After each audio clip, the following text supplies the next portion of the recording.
His footsteps slowed to a stop. He glanced back at me, his calm gaze steady. "They're here," he said, voice smooth and measured. "Now the real fun starts." And just like that, he turned and walked forward to meet them, leaving me breathless and wondering what would come next. Ever wondered what happens when the line between trust and temptation blurs? Stick around. This story will take you there. Before we jump in, a quick reminder, most of you who enjoy these stories haven't subscribed yet. If that's you, take a second to hit that button. It helps the channel grow more than you know. And if you're already subscribed, thank you so much. Now let's begin. Rick's hands rested firmly on my waist as he guided me gently across the kitchen. His movements were deliberate, every step carrying an air of quiet control, like he had all the time in the world. I leaned back against the counter, feeling his presence close, steady, certain. The muffled sounds of the game floated in from the living room, my dad and his friends laughing and shouting at the TV just 20 feet away. Rick was older, one of my dad's closest friends,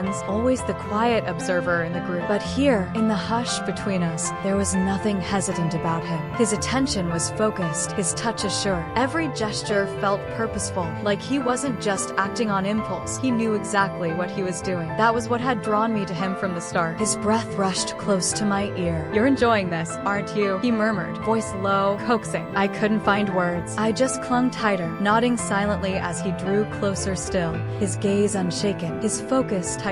The sounds of ice clinking in glasses and bursts of laughter floated in, each one amplifying the risk, the thrill, the edge we walked. Then, in an instant, he froze. I looked up sharply, pulse racing. Tom stood in the doorway, his expression unreadable. He wasn't smiling or joking the way he usually did, just watching, silent. Rick pulled back at once, straightening. "Go," he said quietly. I slid off the counter, heart pounding, heat still thrumming beneath my skin, and hurried upstairs. I lay across my bed, staring at the ceiling, trying to calm the rush in my chest, but it lingered, humming beneath the quiet. The voices downstairs carried on until, at last, I heard the front door open and close. They were gone, but what Rick had stirred in me remained. The next afternoon, my phone buzzed with a message. It was Tom. "You looked good last night," he wrote. "Want to see what better looks like?" I read it twice, warmth rising through me at the memory of his gaze in the kitchen doorway. The way he looked at me, silent but knowing. He hadn't told my dad. He hadn't said anything at all. But now, he was saying exactly what I'd secretly hoped he would. "Come by. I'll make it worth your time." Tom had always been bold, louder than the others, the one quick with a joke or a teasing remark. But now his words felt different, intentional, direct, certain I'd say yes. And he was right. I told my dad I had errands to run. I got dressed without overthinking it, something simple, easy. The drive over blurred past in a hum of anticipation. By the time I pulled into Tom's driveway,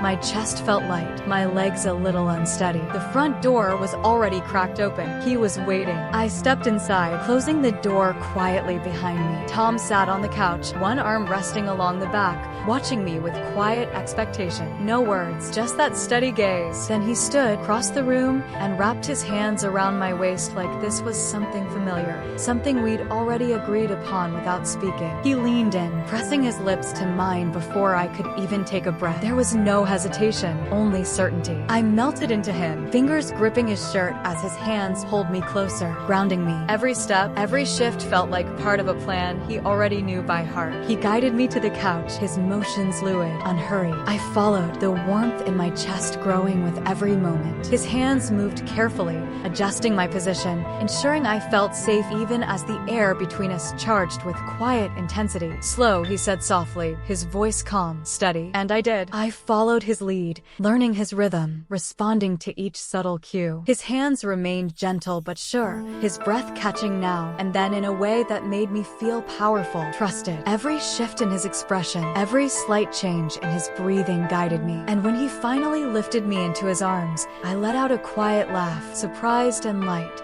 as he carried me down the hall like I weighed nothing. The bedroom door stood open, waiting. He set me down gently on the bed, his hands tracing my shoulders as he knelt beside me. Every touch was thoughtful, every move deliberate. He took his time, never rushing, never demanding, just exploring, reading my reactions, adjusting without needing to ask. It wasn't about chasing a moment. moment. It was about staying in it, lingering, letting every second stretch until it felt timeless. His patience wasn't just confidence. It was care, attention, a kind of respect that made me trust him even more. Before we get to the most unexpected part, make sure to like and subscribe so you never miss a story like this one. Trust me, it's about to get really interesting. A quiet knock interrupted us. Tom paused, his hand brushing gently across my collarbone before he stood. "They're here," he said simply, echoing Rick's words from the night before. I sat up slowly as the door opened. Rick stepped inside, followed by Gary. Neither spoke. They simply stood, calm and composed, their presence filling the room without needing explanation. Tom returned to my side, offering his hand. I took it without hesitation, letting him guide me to stand between them. There was no rush, no pressure, only quiet understanding as I met each of their gazes. I felt Rick's hand settle lightly at my back, Gary's resting gently at my shoulder. Tom stood close, his steady presence anchoring me. Together, they created a space where I felt held, supported, trusted. We moved together, a shared rhythm forming without words, only the language of gestures, glances, quiet breaths. It wasn't chaotic or hurried. It was patient, deliberate, respectful. Every moment built carefully on the last, weaving something intimate and profound. When I finally rested back against the bed, surrounded by their quiet care, I realized the real power wasn't in the excitement or the risk. It was in the trust, the way they read me, responded to me, made space for me to feel safe while still exploring something unknown. Their presence wasn't overwhelming, it was grounding. And in that stillness, I let go,